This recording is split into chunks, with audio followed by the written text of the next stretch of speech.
She was barefoot when they brought her out. The dust on her ankles wasn't just dirt. It was a map of every dry field she'd ever been forced to walk. A second skin, cracked and brown. No bonnet to hide her face. No shawl for the chill that comes even on a hot day. Just a sun-bleached dress that hung on her like a sack, and a silence so deep it could swallow sound. They tied her to the auction post with a rope that had seen better days, probably on a horse that had more fight in it than she did. She didn't resist, didn't even blink. She just stood there, her back a straight line of defiance, her chin low, while the whole town of Dry Creek leaned in. They were vultures, circling something they didn't understand, their curiosity sharp and cruel. The auctioneer, a man whose sweat stains looked like a map of his own greed, cleared his throat. He shuffled papers he didn't need to read. 19 years old, he boomed, his voice cracking the afternoon heat. Strong, no sickness I know of. Can work a field or a house. Best part is, she doesn't talk back. A man in the front row laughed, a short, ugly bark. A woman fanned herself with a paper fan, creating no breeze, just noise. The girl on the block said nothing. Her gaze was fixed on a loose floorboard, as if it held the secrets to the entire universe. But the real show was off to the side. Her mother, leaning against the saloon rail, arms crossed over a chest, tight with bitterness. Her lips were a thin, hard line, like she was holding back a mouthful of poison. Her eyes, clouded with cheap liquor and a lifetime of disappointment, stared at her daughter as if she were a piece of broken furniture. Then, the mother's voice cut through the whispers, thick and slurred. She ain't worth much, but I'm tired of feeding her. She's yours, long as you take her off my hands today. And that's when the whispers turned to words. That's the orphan girl. Heard she tried to run off with a traveling trader last spring. Her own ma, selling her like a sack of flour. Shameful. The auctioneer didn't care. Shame didn't pay his bills. He scanned the crowd, his eyes landing on farmers, shopkeepers, lonely men. Who'll take the girl, works quiet, eats little, asks for nothing. For a long moment, nobody moved. A few men shifted their weight, their eyes lingering on her for a second too long before they looked away, suddenly interested in their own boots. A store owner chuckled and shook his head. The girl just kept staring at that floorboard. She expected nothing. She was used to getting it. Then a shadow detached itself from the back of the crowd. A tall man in a worn brown duster coat. He'd been leaning against the blacksmith's post, so still he might as well have been carved from the wood. His hat was pulled low, casting his face in shadow. Dust covered his boots, but it was old dust, the kind that tells a story of a long road traveled. Someone whispered, "Ain't that the widower from South Ridge, the one who lost his wife and kid in the fire? Thought he sold off all his cattle. What's he need help for?" The man didn't seem to hear them. He wasn't there to watch. He was there for something else. He took a step forward, then another, and he lifted one hand. It wasn't a big gesture, just a slight raise of his fingers. But it cut through the silence like a gunshot. "I'll take her," he said. His voice wasn't loud, but it carried. It was steady, like a river that had been flowing the same way for 1,000 years. The auctioneer blinked, surprised. "You'll take her?" The man nodded once. Sharp, final. He looked at the mother. "She yours to sell?" The mother snorted, a bitter sound. "She's mine to be rid of."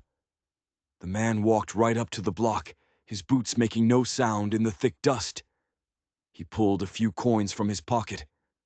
It wasn't a lot of money, but it was enough.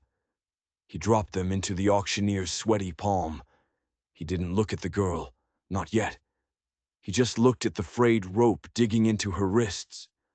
Slowly, deliberately, he pulled out a small pocket knife. The blade clicked open. The girl didn't flinch, not even when the cold steel was inches from her skin. He didn't touch her. He just sliced through the rope with one clean motion. The rope fell away. She was free, but she didn't move. "You hurt?" he asked, his voice low. She shook her head, a barely perceptible movement. "You got a name?" Silence. "Don't matter," he said, more to himself than to her. He stepped back, giving her space.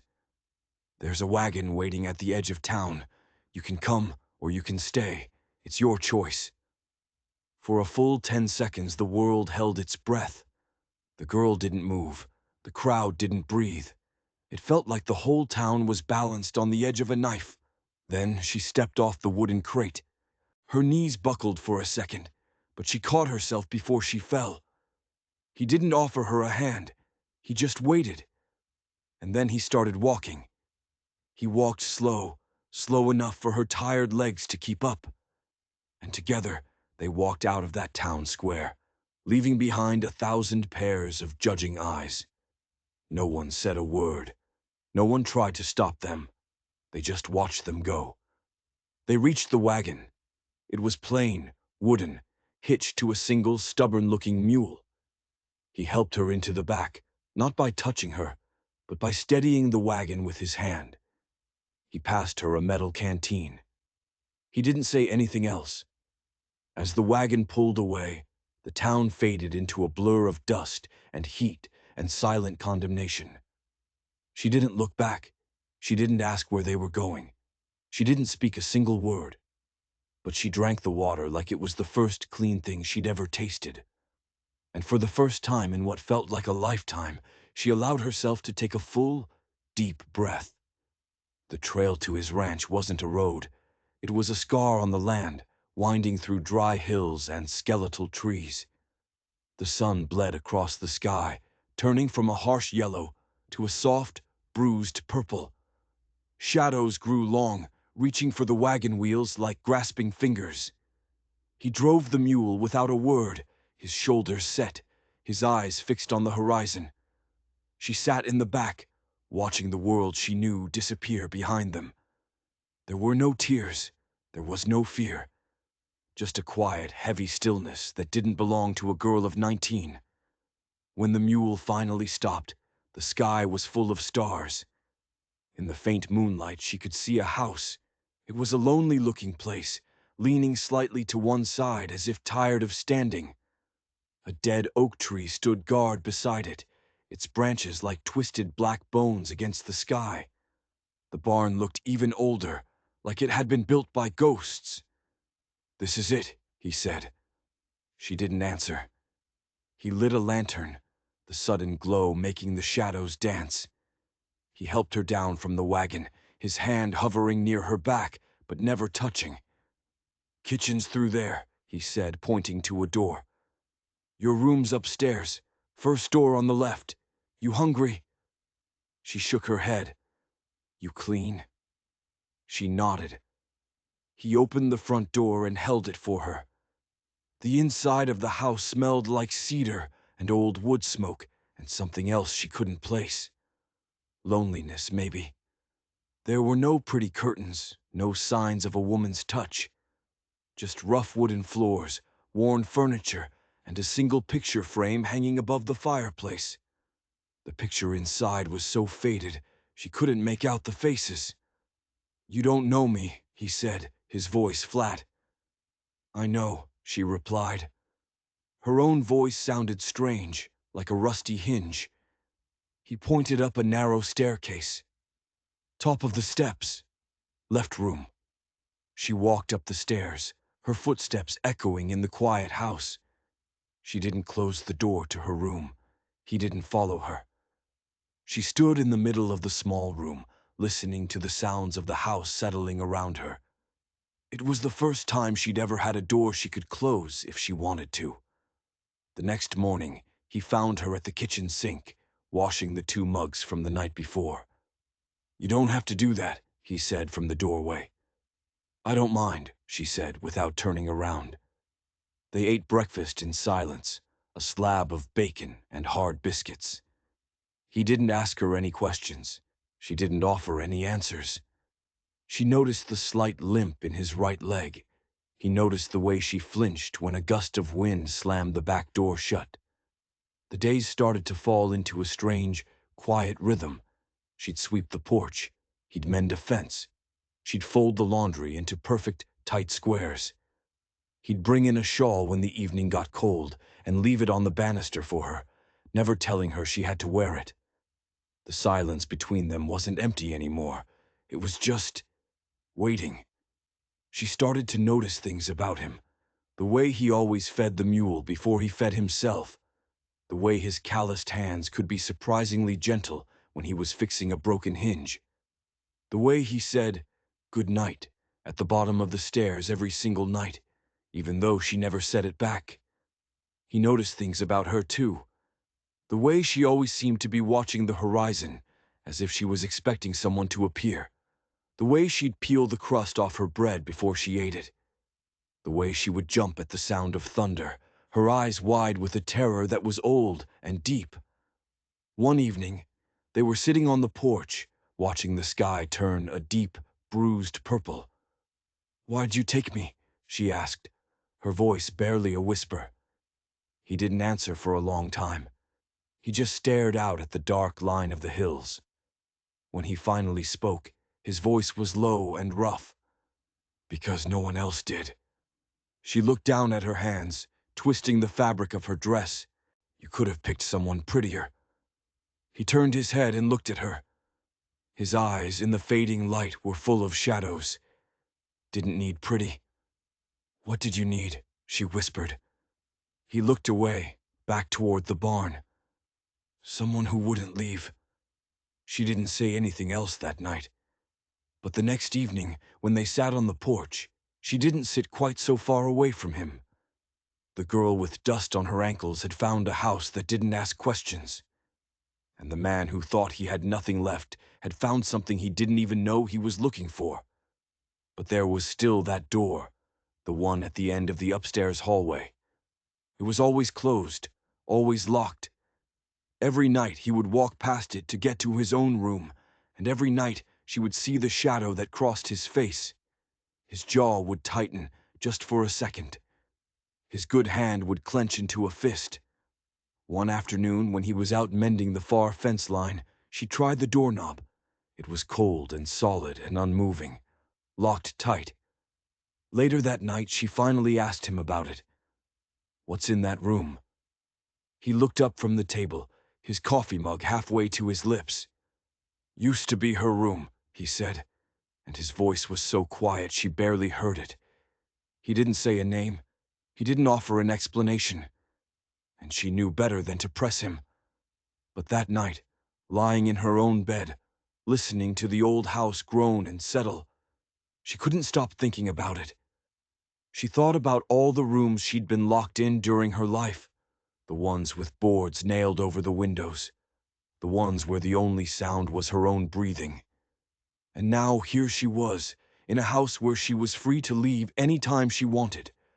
And for some reason, that was the most terrifying thing of all, because a part of her, a small, stubborn part she thought had died long ago, was starting to wonder what it would be like to stay. And then the rains came.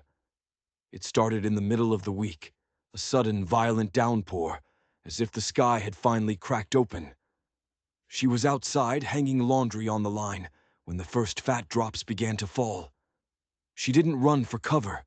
She just stood there, lifting her face to the deluge. She let the rain soak her hair, her dress, her skin. It felt like a baptism, a washing away of the dirt and the shame and the memory of that auction block. He watched her from the dry cover of the porch. He didn't call out to her. He just stood there, a still, dark shape against the gray light. Then he did something she didn't expect. He took off his heavy duster coat, walked out into the storm, and draped it over her shoulders. The coat was heavy and warm and smelled like him, like wood smoke and leather and earth. She didn't say thank you. She didn't have to. Their eyes met for a long moment, and something unspoken passed between them. A current, strong and silent, like the water running in the gullies. That night, they didn't eat in silence. She told him about the first time her mother had made her work in the fields, about how her hands had bled, and how no one had even noticed. He told her about a foal that had been born too small, too weak, about how he had stayed up with it for 3 nights straight, trying to nurse it, only to have it die in his arms anyway. They didn't cry, but something between them softened, like the hard, frozen ground thawing after a long winter. But the ghosts of the town still lingered. The next day, a man rode up to the ranch, a neighbor. He'd seen her with the rancher in town a few days prior. He didn't get off his horse.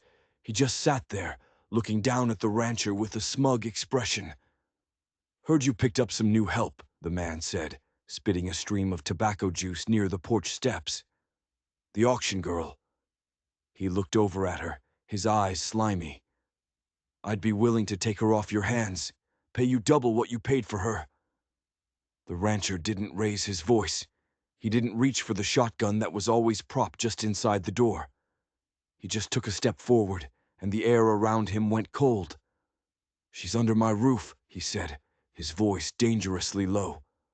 "You'll leave now." The man laughed, but it was a nervous sound. He pulled on his horse's reins and turned to go. That night she asked the rancher the question that had been burning in her mind. "Why do they hate me so much?" He looked at her, and for the first time she saw a flicker of something raw and painful in his eyes. "Because you remind them," he said, "of something they don't have the guts to look at in themselves.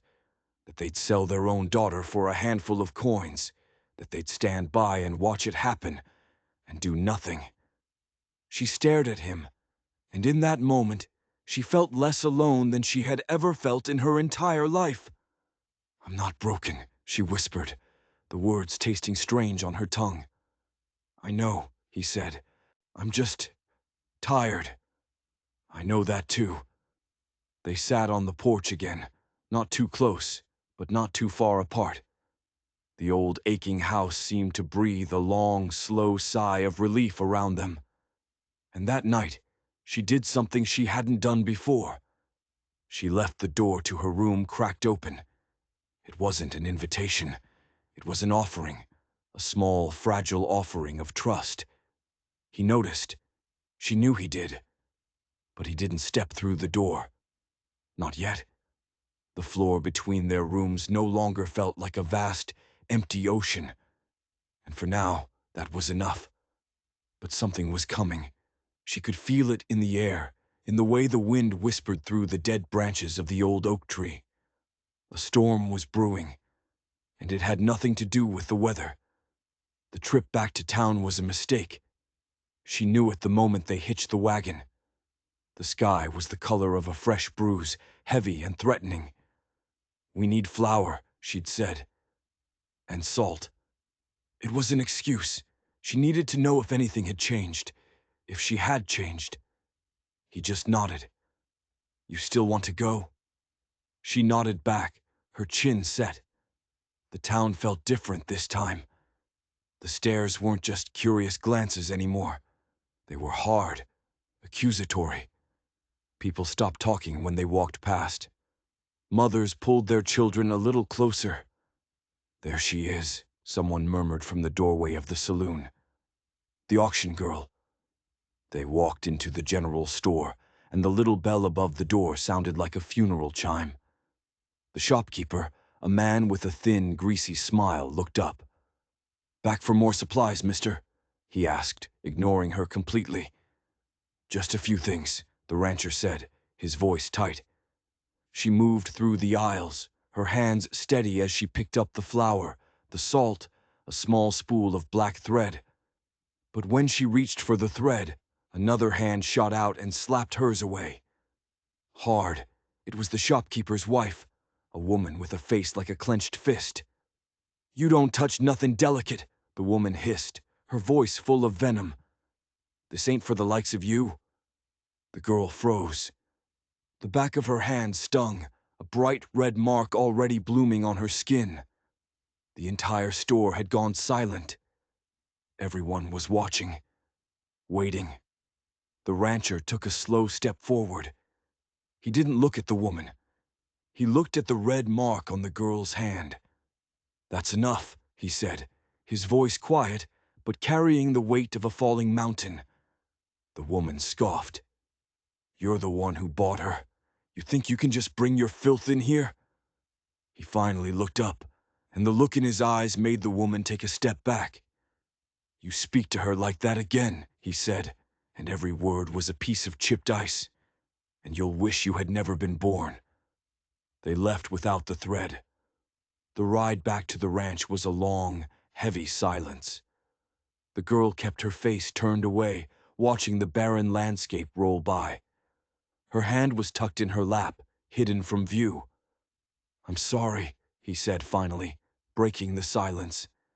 She shook her head. "You didn't do it." Her voice was small, tight. "But you didn't stop it either. Not really." Her eyes burned, but she refused to cry.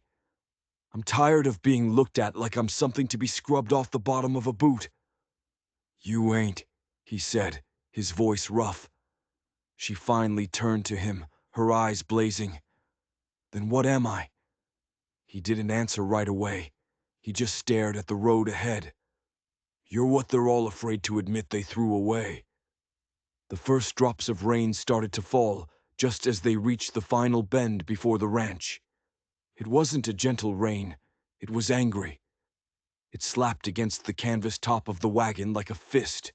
A sudden crack of thunder ripped across the sky, and the mule spooked, pulling the wagon sideways into the mud. "We'll have to shelter in the barn," he yelled over the roar of the storm. They unhitched the mule in a frantic hurry, the rain soaking them to the bone in seconds. She ran ahead, her wet dress clinging to her legs, and threw open the massive barn doors. He stumbled in right behind her, slipping on the muddy threshold and catching himself on the doorframe with a grunt of pain. Inside, the storm was a living thing. The wind howled through the rafters, and the old roof groaned under the assault. They stood there, just inside the doorway, dripping and panting. "Why did you say that to her?" she asked, her voice shaking. "The shopkeeper's wife. Because it was the truth." "But you don't know me," she cried, turning to face him. "You don't know what I've done, what I let them do to me." "I don't need to know," he said, his voice gentle. "But I need you to." The words tore out of her, raw and bleeding. "I was 15 the first time my mother took coin for me. She said I was old enough. She said a girl couldn't afford to stay soft in this world." She waited for him to turn away in disgust. He didn't move. "I tried to run away once," she continued, the story pouring out of her like a flood. "They caught me, locked me in a shed for 3 days with no water. After that, I stopped fighting. I stopped counting after the 6th man." She stepped closer to him, her whole body trembling. "You bought me. You're no different than them." "No," he said, and his voice was firm. "I didn't buy you. You handed over money." "I paid to end something," he said, his eyes boring into hers. "I didn't know your story, but I could see the ending they were writing for you." "And you think you can just change it?" she scoffed. "No," he said softly. "I think you can." Suddenly there was a terrible groan from above them, a sound of wood splintering, of old nails giving way. They both looked up. A massive roof beam, weakened by years of rain and neglect, was starting to buckle under the weight of the storm. It was right above her. "Move!" he shouted. He shoved her hard. She stumbled sideways, falling into a pile of hay. At the same moment, the beam crashed down, right where she had been standing. But he hadn't been fast enough to get clear himself. The end of the heavy beam caught him across the shoulder, slamming him face down into the muddy floor of the barn. "No!" she screamed. She scrambled to his side, her heart hammering against her ribs. "Don't move," she sobbed, trying to roll him over. "I'm fine," he gasped, his face pale with pain. "You're not fine. You're bleeding." Blood was seeping through his shirt, dark and terrifying against the wet fabric. She cradled his head in her lap, her tears mixing with the rain on his face. "I didn't want you to get hurt," she whispered. He managed a weak, pained smile. "I'd rather get hurt than watch you get dragged back to hell." He reached up with his good hand and touched her face. "You said you could change the ending. I believe you can." She pressed her forehead against his, her whole world narrowing to the feel of his skin, the sound of his labored breathing. "Then you have to stay alive for it." He chuckled, a rough, weak sound that was the most beautiful thing she had ever heard. "That's a fine order." As the storm raged outside, she held on to him, a fierce, protective grip. The barn was broken. The world was falling apart. But in that moment, holding the only person who had ever shown her a shred of kindness, she knew she wasn't the auction girl anymore. She was something else, something stronger, and she would not let him go. The storm passed with the night, leaving behind a world washed clean and quiet. Mist hung in the low places, and the morning sun filtered through the broken roof of the barn in long golden shafts. The rancher was propped against a hay bale, his shoulder crudely bandaged with a strip of her petticoat. His face was pale, but his eyes were clear. She brought him coffee, her hands steady. She'd stayed by his side all night, listening to the rhythm of his breathing, half afraid it would stop. "You should be in the house," she said, her voice rough from lack of sleep. "In a real bed." He shook his head. "Roof needs patching." "You almost died." He looked out the open barn door at the pale morning light. "Almost ain't the same as did." She stood up, wiping her dusty hands on her apron. She looked at him, really looked at him, and the words came out before she could stop them. "I need to leave." He didn't even flinch. "You can." "I'm not saying I want to," she clarified, her voice shaking slightly. "I'm saying I need to, before someone else gets hurt because of me." "I know," he said quietly. "Why aren't you trying to stop me?" He looked up at her, and the pain in his eyes had nothing to do with his shoulder. "Because needing to go means you haven't chosen to stay." That hurt. It hurt more than the shopkeeper's wife's slap. He rose slowly, hissing in a sharp breath of pain, but he hid it quickly. "I'll pack the wagon." By midday, her small satchel was packed. It didn't hold much. The extra dress he'd bought for her, the mended apron, a half-eaten biscuit. He stood by the mule, the reins in his hand, his face unreadable. She walked down the porch steps, each one feeling heavier than the last. She climbed into the wagon seat. He didn't say goodbye.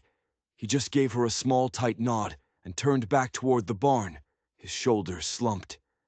She flicked the reins. "Hiya." The mule didn't move.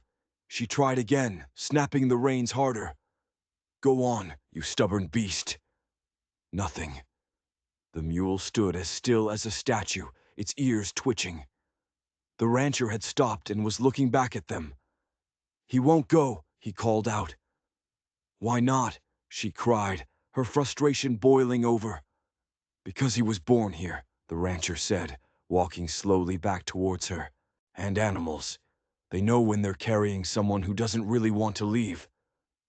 She stared at the back of the mule's head, then up at the big empty sky, and finally down at her own trembling hands, clutching the reins. "I'm scared," she whispered, the words getting lost in the breeze. "I know," he said, standing beside the wagon now. "I thought leaving would make me feel free," she said, her voice cracking. "But all I feel is empty." "That's because freedom ain't about going somewhere," he said softly. "It's about choosing to stay somewhere." She looked at him, at his tired face, his injured shoulder, his steady, patient eyes. And she knew he was right.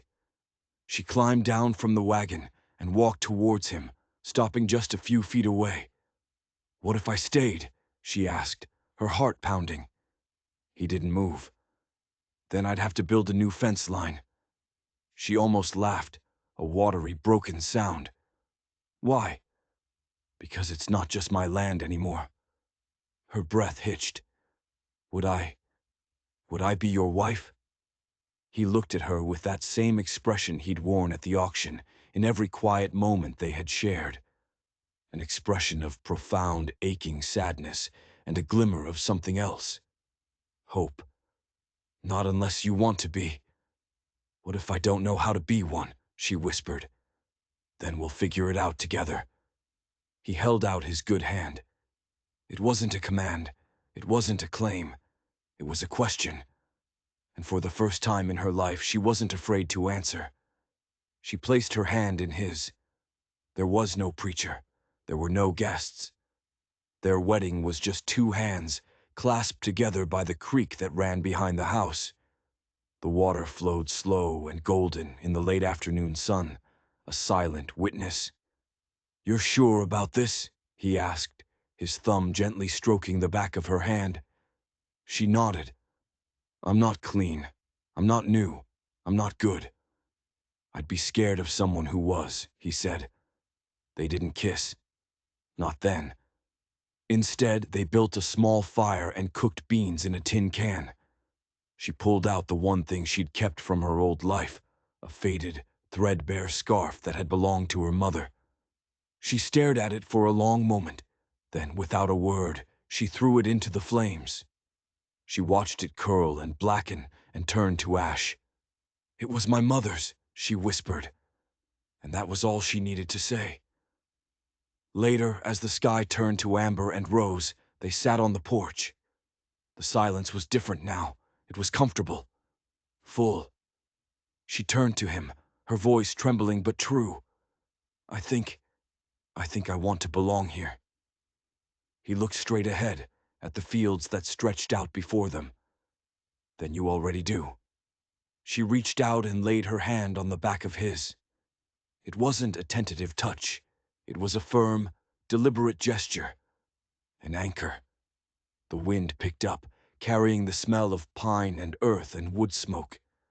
The porch, which had once been a place of lonely vigil, now held something new. A promise. She hadn't just stayed. She had chosen. And in that moment of choosing, she had finally started to become her own person. Not the auction girl, not the orphan, just her.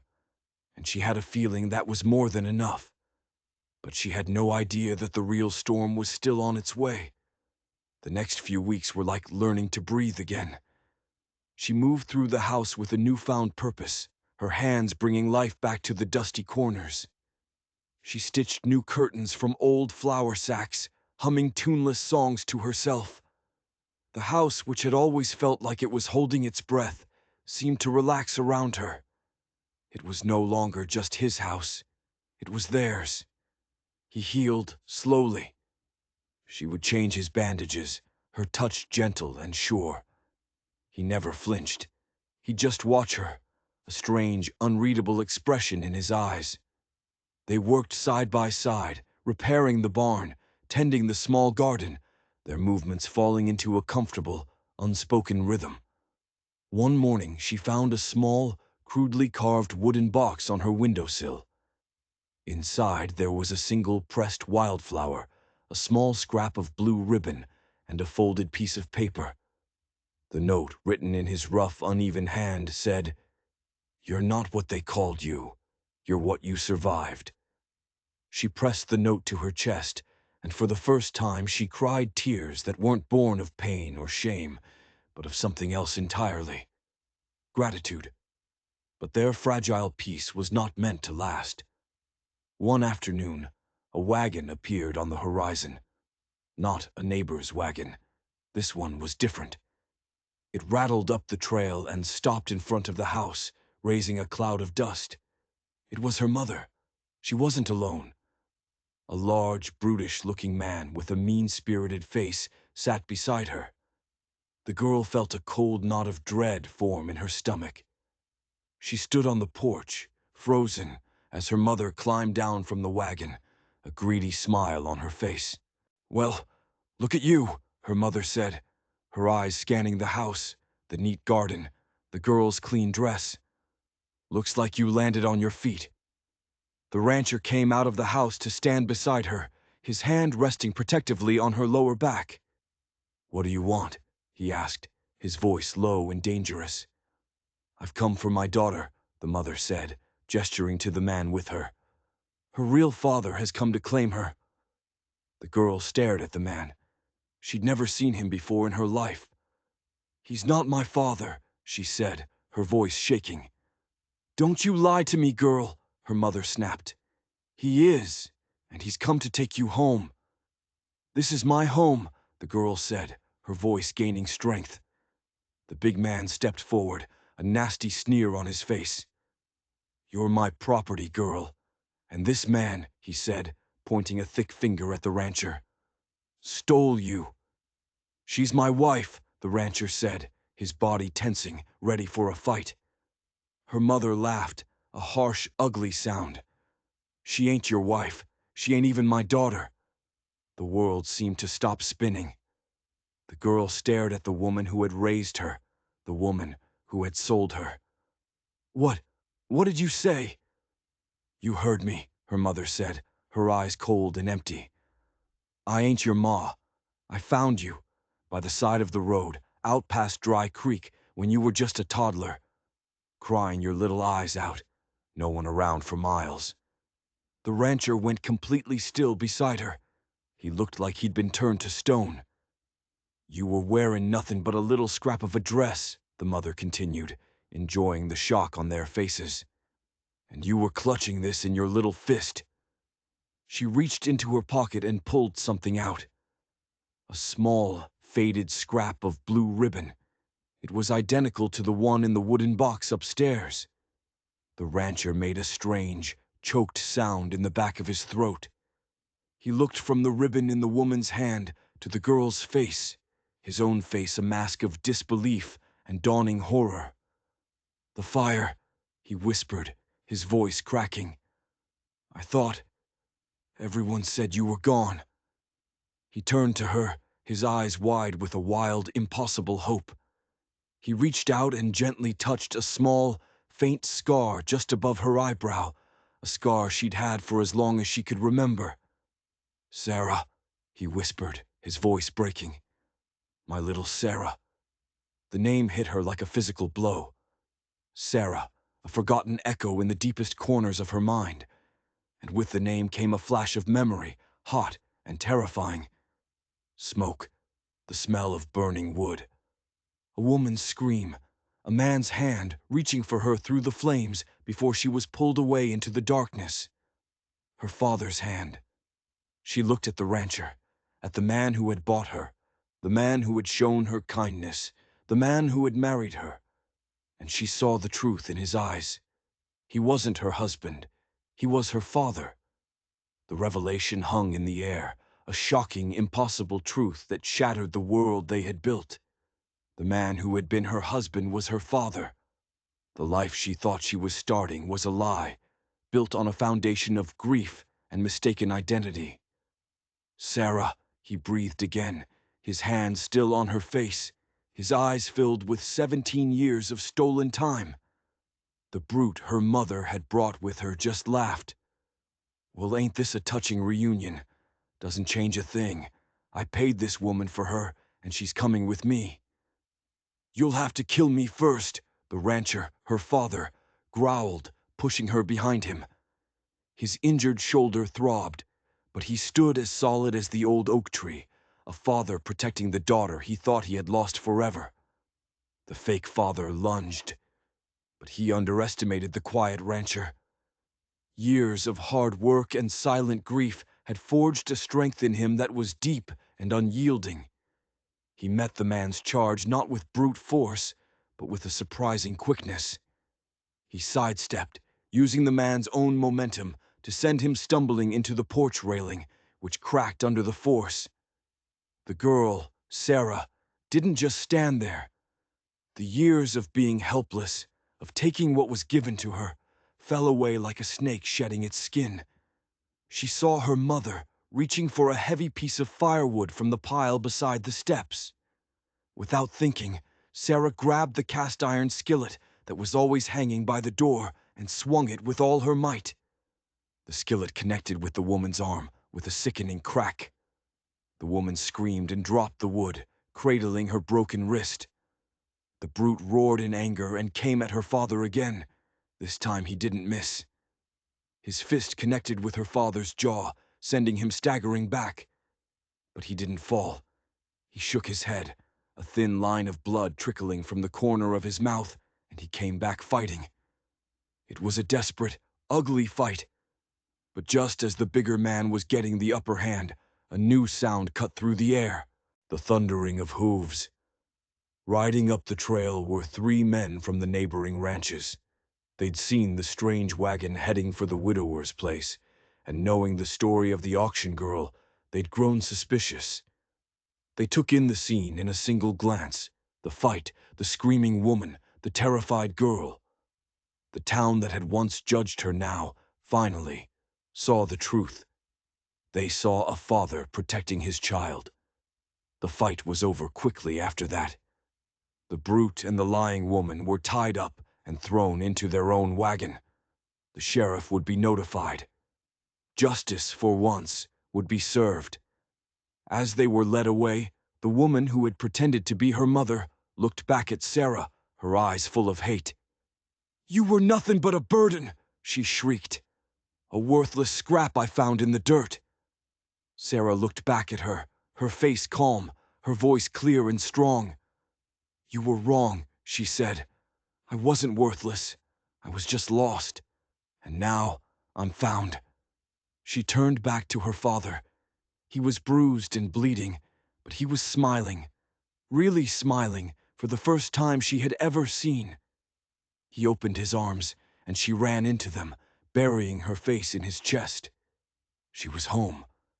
Not in the house, but in the arms of the man who had lost her, who had found her, and who had loved her even when he didn't know who she was.